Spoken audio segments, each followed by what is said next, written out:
သားသမီးရဲ့လို့ရှိလာပြီဆိုရင်မိဘတယောက်အနေနဲ့သူတို့အတွက်အရေးကြီးဆုံးပြင်ဆင်ပေးရမယ့်အရာကကျွန်တော်ပညာရေးတွေမကဘဲနဲ့ငွေကြေးအနာဂတ်ကိုဘယ်လိုတိစောက်ပေးရမလဲဆိုတာပါသူပြ American နိုင်ငံမှာငွေကြေးပညာဒီ credit score နဲ့ investing စတာတွေကသူတို့ရဲ့အနာဂတ်ပေါ်မှာတိုက်ရိုက်တက်ရောက်နိုင်ပါတယ်ဒီကနေ့တော့ကိုယ်ကလေးအတွက် financial future ပေါ့နော်ငွေကြေးအနာဂတ်ကိုကြိုတင်ပြင်ဆင်ပေးနိုင်မယ့်အရေးကြီးဆုံးနည်းလမ်း၃ခုကိုပြောပြပေးချင်ပါတယ်မင်္ဂလာပါကျွန်တော်ရဲ့ Burma to US Note Channel ကကြိုဆိုပါရစေ။ American ရောက်မြန်မာပြည်ဝါတွေရဲ့ဘွားတွေပုံမတိုးတက်ကောင်းမွန်စေမဲ့နီလန်တွေ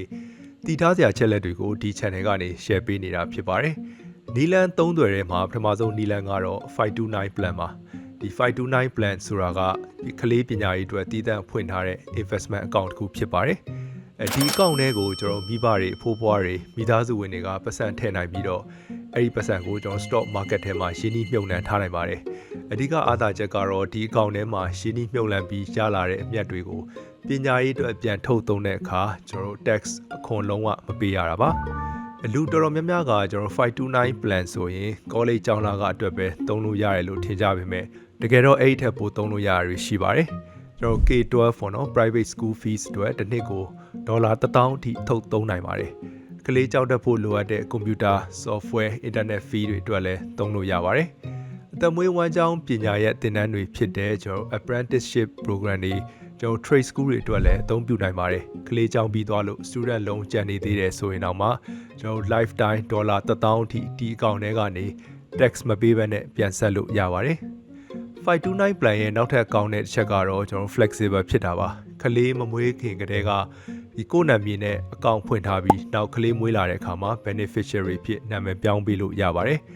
ကလေးက scholarship ရသွားလို့ပတ်စံတွေမသုံးပြဘူးဆိုရင်လည်းဒီအကောင့်ကိုတခြားမောင်နှမဒါမှမဟုတ်မိသားစုဝင်တယောက်ယောက်စီ beneficiary ပြောင်းပေးလို့ရပါတယ်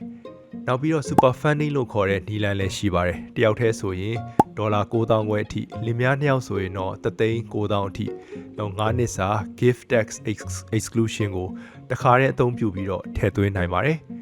ဆိုတော့ကလေးအနာဂတ်ပညာရေးအတွက်ငွေစုခြင်းနဲ့တစ်ဖက်မှာလည်းကျွန်တော်တို့ tax တက်တာခြင်းနဲ့ဆိုရင်529 plan ကအကောင်းဆုံး option တစ်ခုပါဒါပေမဲ့တစ်ခုသတိပြုရမှာကတော့ကျွန်တော် IRA တို့ဒီ 401k တို့အကောင့်တို့လိုပဲဒီထဲကိုထည့်ထားတဲ့ပတ်စံတွေကို stock တွေ ETF တွေမှာ invest လုပ်ထားမှပတ်စံကတိုးပွားလာမှာဖြစ်ပါတယ်ဒီတိုင်းပတ်စံထည့်ထားရုံနဲ့တော့တိုးလာမှာမဟုတ်ပါဘူးတချို့မိဘတွေဆိုရင်တော့ကလေးမွေးကင်းစားကလေးကကျွန်တော်တစ်နေ့တစ်ခါလုပ်တဲ့ဒီမွေးနေ့ပွဲတွေမှာပေါ့နော်ကျွန်တော်ဖိတ်တဲ့ဧည့်သည်တွေကိုကျွန်တော်မွေးနေ့လက်ဆောင်ပေးခြင်းနဲ့ဆိုရင်အဲ့ဒီ529 plan တွေကိုကျွန်တော်ပတ်စံဒီထည့်ဝင်တာမျိုးလောက်တာမျိုးလဲကျွန်တော်တွေ့မှုပါတယ်ဒီ529 plan ကတော့ပညာရေးအတွက်ပဲအသုံးပြုရမယ်ကန့်သက်ချက်ရှိပြီးတော့အခုဆက်ပြောမယ့်ဒုတိယနည်းလမ်းကတော့ပညာရေးတစ်ခုတည်းအတွက်တွေမဟုတ်ပဲကိုယ်သားသမီးကသုံးချင်တဲ့နေရာမှာအသုံးပြုနိုင်မယ့်အကောင့်ပါUTMA ဒါမှမဟုတ် UGMA အကောင့်လို့ခေါ်တဲ့ custodial account ဖြစ်ပါတယ်ဒီအကောင့်ကတော့ကလေးနာမည်နဲ့ဖွင့်ပေးတဲ့ investment account တစ်ခုဖြစ်ပြီးတော့မိဘက custodian အဖြစ် manage လုပ်ပေးရတာပါ UTMA ဆိုတာက Uniform Transfer to Minor Act UGMA ဆိုတာကတော့ Uniform Gift to Minor Act ဖြစ်ပါတယ်နှစ်ခုလုံးက concept တူတူပါပဲဒီကလေးအသက်မပြည့်ခင်မှာမိဘကသူ့အစားဒီအကောင့်ကိုထိမ့်သိမ်းထားပေးပြီးတော့အသက်18ဒါမှမဟုတ်22နှစ်ပြည့်တဲ့အချိန်မှာတော့အကောင့်ထဲကပတ်စံဒီ investment အားလုံးကိုကလေးကပိုင်သွားပါတယ်529 plan နဲ့မတူတာကတော့ဒီအကောင့်ထဲကပတ်စံကိုပညာရေးအတွက်ပဲသုံးရမယ်ဆိုတဲ့ restriction မရှိတာပါကလေးအသက်ပြည့်တဲ့ခါကျရင် college fee အတွက်သုံးလို့ရတယ်လို့စီးပွားရေးတစ်ခုစကြရင်လည်းအဲ့ဒီအတွက်သုံးလို့ရပါတယ်အိမ်ဝယ်ဖို့ down payment အတွက်လည်းသုံးလို့ရပါတယ်သူပတ်စံဖြစ်သွားတဲ့အတွက်ကြောင့်ဘာအတွက်မဆိုသုံးလို့ရပါတယ်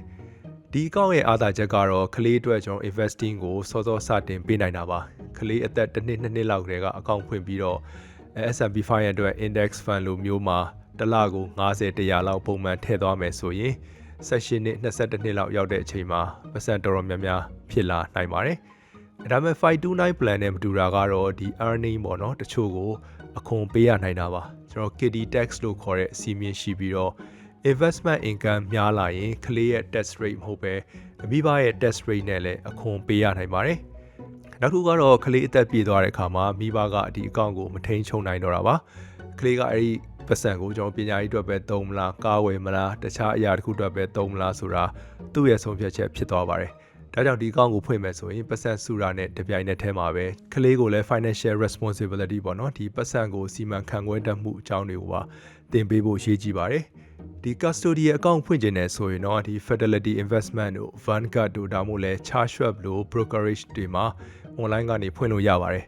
မိဘ information နဲ့ကလေးရဲ့ legal နာမည် date of birth social security number လိုအပ်ပါလိမ့်မယ်အကောင့်ဖွင့်ပြီးသွားရင်တော့ဒီ checking account ကနေပတ်စံလွှဲထည့်ပြီးတော့ mutual fund ETF ဒါမှမဟုတ်လဲ index fund တွေမှာယင်းနှိမ့်မြုပ်နှံနိုင်ပါတယ်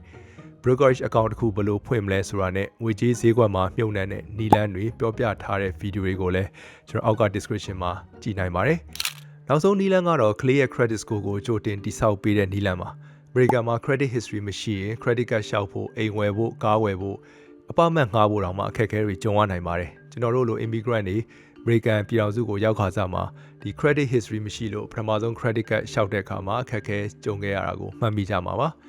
ဒါပေမဲ့ကိုသားသမီးကိုတော့အဲ့လိုမဖြစ်စေချင်ဘူးဆိုရင်သူတို့အသက်မပြည့်ခင်ကတည်းက credit history တိစောက်ပေးလို့ရပါတယ်အလွယ်ဆုံးနည်းလမ်းကတော့ကို credit card account ထဲမှာသူတို့ကိုဒီ authorized user အဖြစ်ထည့်ပေးလိုက်တာပါဘဏ်ပေါ်မူတည်ပြီးတော့ authorized user ထည့်လို့ရတဲ့အသက်ကကွာသွားပါတယ်ကျွန်တော်လိုက်ကြည့်သလောက်တော့ဒီ Bank of America Capital One တို့ Chase တို့မှာဆိုရင်အသက်ကန့်သက်ချက်မရှိသလောက်ပါပဲဒါပေမဲ့ American Express နဲ့ Barclays တို့မှာဆိုရင်တော့အနည်းဆုံးအသက်73နှစ်ပြည့်မှထည့်လို့ရပါတယ်ဒီလို authorized user အဖြစ်ထည့်ပေးထားမယ်ဆိုရင်သူတို့အသက်16နှစ်ပြည့်ပြီးကိုယ်ပိုင် credit card ရှောက်တဲ့ချိန်မှာ credit history ရှိနေပြီးသားဖြစ်နေပါလိမ့်မယ် credit score ကောင်းနေမယ် credit card approval ပိုလွယ်မယ်အိမ်ဝယ်တဲ့အခါကားဝယ်တဲ့အခါမှာ interest rate တွေတက်တာသွားပါမယ်ဒါပေမဲ့ authorized user အဖြစ်မထည့်ခင်မှာတေချာစဉ်းစားမယ့်အချက်တွေလည်းရှိပါတယ်ပထမဆုံးကတော့ကိုယ့်ရဲ့ credit score ပေါ့နော်ကိုယ်တိုင်ကအကောင့်တွေလိုအပ်ပါတယ်ကိုယ့်ရဲ့ payment history ကောင်းရမယ်လစဉ် credit bill ကိုအချိန်မီပေးနေဖို့လိုပါတယ်ဒုတိယအချက်ကတော့ credit utilization ကိုကျွန်တော်30%အောက်မှာထိန်းထားဖို့လိုပါတယ်ဥပမာ credit limit က1000ရှိတဲ့ကတ်ဆိုရင်3000အောက်ပဲသုံးထားတင်ပါတယ်မဟုတ်ရင်တော့ utilization များတဲ့အတွက် Clay ရဲ့ credit score ကိုလည်းထိခိုက်စေနိုင်ပါတယ်နောက်ပြီးတော့ bank တိုင်းက authorized user ရဲ့ information ကိုဒီ credit bureau တွေစီကို report မလုပ်ပါဘူးဒါကြောင့်သူ authorized user အဖြစ်မထည့်ခင်မှာကိုဘဏ်ကိုဖုန်းဆက်ပြီးတော့ဒီ authorized user history ကို credit bureau ကို report လုပ်ပါလားလို့တေချာမေးကြည့်သင့်ပါတယ်နောက်ဆုံးအချက်ကတော့ကိုကလေးအသက်မပြည့်ခင်သူ့နာမည်နဲ့ credit history တိစောက်ပေးတာကကျွန်တော် ethical issue ရှိတယ်လို့ယူဆတဲ့သူတွေလည်းရှိပါတယ်သူခွင့်ပြုချက်မရှိဘဲဘာလို့လုပ်တာလဲဆိုတော့မေးခွန်းမျိုးကိုကျွန်တော်နောက်တစ်ချိန်မှာမေးလာနိုင်ပါတယ်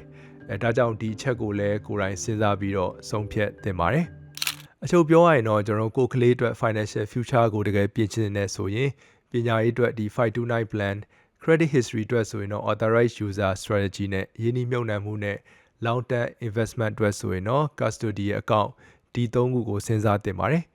ငွေကြေးပညာဆိုတာကကျွန်တော်ကျောင်းမှာမသင်ပေးတဲ့အရာတစ်ခုဖြစ်လို့မိဘတွေကပဲကြိုတင်လေ့လာပြီးတော့ကိုသားသမီးရဲ့အခွင့်အရေးတစ်ခုဖန်တီးပေးဖို့လိုပါတယ်ဒီလိုမျိုး American ပြည်အောင်စုတဲကဘူးတူတာနဲ့အသုံးဝင်မဲ့နီလန်းတွေကိုဆက်ပြီးတော့တည်ထားခြင်းနဲ့ဆိုရင်လည်းကျွန်တော်တို့ရဲ့ Burma to US နဲ့ Facebook နဲ့ YouTube page တွေမှာ follow နဲ့ subscribe လုပ်ထားနိုင်ပါတယ်ကြည့်ရှုအားပေးတဲ့အတွက်လည်းကျေးဇူးတင်ပါတယ်ခင်ဗျာ